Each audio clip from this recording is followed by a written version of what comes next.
Sean Hannity, be back with you. A bit of whiskey today. Yes, indeed. Why are you laughing in there? Is that a horrible? It's not that bad. Anyway, so we got the president, and, of course, he nominates Merrick Garland to replace the late Antonin Scalia on the Supreme Court. It's turning into a major political battle. Some headlines today, GOP Supreme Court blockade showing early cracks, as Senator Kelly Ayotte and others are saying, well, maybe we can have hearings on him, even though Mitch McConnell and Charles Grassley are invoking the Biden rule. I cited all of that to you yesterday on the program, the statements of Biden. Oh, we shouldn't do it in an election year like this. Well, that, of course, is when there was a Republican president. So considering it's the Biden rule and good for the Democrats, I cite it as good for Republicans as well. Anyway, here to give you some more insight than I have given you on who Justice Garland is Jay Sekulow from the American Center for Law and Justice and Brian Claypool, a civil rights attorney. Welcome both of you back to the program. Glad you're with us. Hey, Sean. What can you tell us, Jay? Happy St. Patty's Day.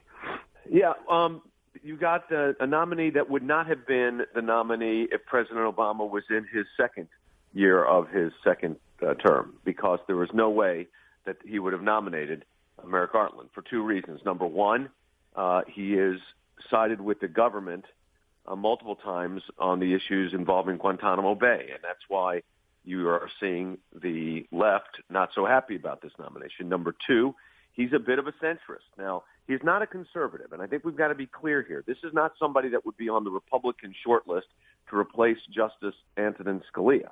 And the other aspect of this is the replacement of Justice Antonin Scalia. So while the judge is a nice guy and he's very intelligent and bright and has a good judicial temperament, we have got to make sure that the Senate fulfills its obligation, and their obligation here is to say no. Because not only because that's what the Democrats would do, but we are 7 months away from a general election for the presidency of the United States.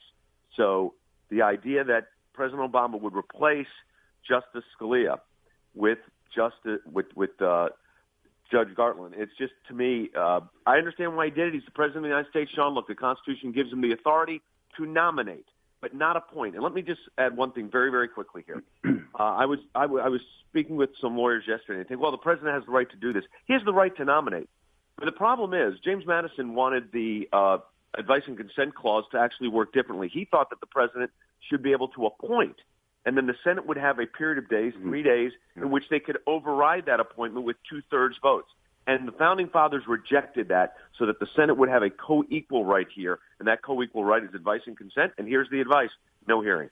Well, here we go again with the constitutional analysis of an issue that's much bigger than Merrick Garland, Sean. This is about the Republican Party taking the bait from President Obama and walking down that plank with Mitch McConnell saying, hey, we're not going to have any hearings whatsoever. We also had another Republican senator saying, oh, Garland would be like a human piñata if he went through a review and vetting process. Now, you tell me if that is not a dagger. Well, let me ask you this, because this is what Mitch McConnell said. He said that Obama should not follow the practice of a majority of his predecessors and name a nominee until after the election is complete. Now, what? Sean, times have changed. It's no longer about, okay, what did Obama do 3 years ago with Alito? Well, hang on a second. 15 years ago? Well, hang on. Let me finish this statement. And then he said, this is what he said. Why it's changed, Sean, because 60% of people in a poll last night wanted to have a vetting process of Garland. Okay, Brian, I don't care about your poll. Not even the rule. I'm just giving you what what McConnell said, that President Obama should consider following the practice of a majority of his predecessors and not name the nominee until after the election is completed. And he went further.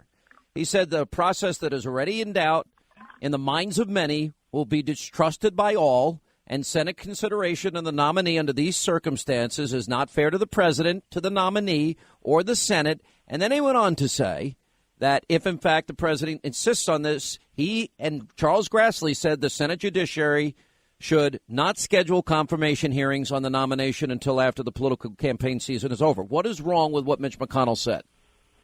What's wrong with that is that the majority of people in this country want to see Congress doing work, trying to work together to make this a better country. People, average folks, Sean, like me and everybody else out in the world who work hard every day, like yourself, are fed up. So wait a minute, So you're telling me you think it's too political? It's way too political. All right, hang on. Wait. I just made a huge mistake. Oh, Mitch McConnell didn't say that. Should a justice resign this summer and the president move to name a successor, actions that will occur just days before the Democratic presidential convention and weeks before the Republican convention meets, a process that is already in doubt in the minds of many, will become distrusted by all. Senate consideration of a nominee under these circumstances is not fair to the president, to the nominee, or to the Senate itself. Mr. President, where the nation should be treated to a consideration of constitutional philosophy, all it will get in such circumstances is a partisan bickering and political posturing from both parties and from both ends of Pennsylvania Avenue. As a result, it is my view that if a Supreme Court justice resigns tomorrow or within the next several weeks, or resigns at the end of the summer, President Bush should consider following the practice of a majority of his predecessors and not name a nominee until after the November election is completed. So you're saying all that about Joe Biden? That's really mean of you, Brian. I think you're saying Joe Biden is a political hack, and all the Republicans, Jay Sekulow, are doing is saying what Joe Biden said. They're saying what Joe Biden said, and saying also what the Constitution says. And the Constitution gives it. The president. Remember, the president was one of the people filibustering Sam Alito. So it's not its payback. It's constitutional. The Senate is not a rubber stamp here. And Joe Biden, frankly, look. Could you imagine? I don't believe Brian would be arguing if we were back in President Bush's time and 7 months before a general election for the presidency of the United States, and as Joe Biden said, just weeks before the conventions of the parties, months before the convention of the party, that there would be a vacancy, that Brian would be arguing here, of course President Bush should appoint and they should have hearings and do confirmation.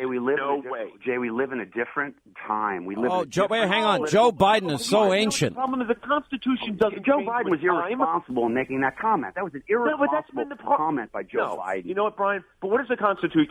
That's a real simple question. We're not talking about the Constitution. We're talking about the majority of people in this country. We should always be talking about the Constitution. We got Justice Scalia rolling over in his grave right now. Playground politics. Hey, Brian, do you believe that the Senate has the right? Highway or the highway? That's what Mitch McConnell said. How about what the Constitution says? Brian, do you acknowledge that the Constitution gives the Senate the authority to advise and consent, which means they can hold no hearings? Look, I can't even answer that question. And guess what? 99% of the public who are voting can't answer that question either. Well, Joe Biden answered it. Oh, come on. They don't care. You know what the answer is. Of course the answer is, of course they don't have to have hearings. It doesn't matter, Jay. People don't trust our government. The Republican so they don't trust our government. So ramrod through in the last 5 months of a presidency a Supreme Court justice that's a life appointment who happens to be replacing Antonin Scalia. Please. You don't engender trust with the public by saying Garland would be a human pinata and by saying we're not going to exercise due process and even have a hearing on it. Hold it. I mean, Garland's not entitled, with due respect, and I've been before Judge Garland.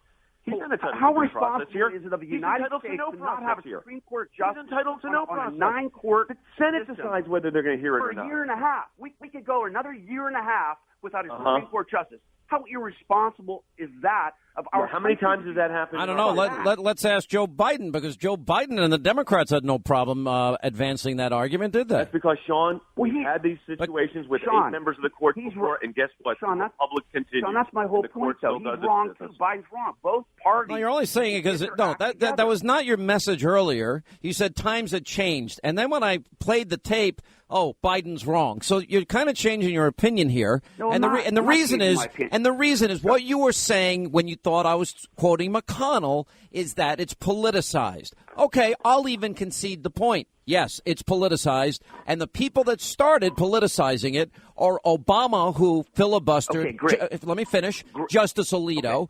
Obama, who voted against John Roberts, who he said was infinitely qualified for the job, and now you don't like it that it's fair play in return.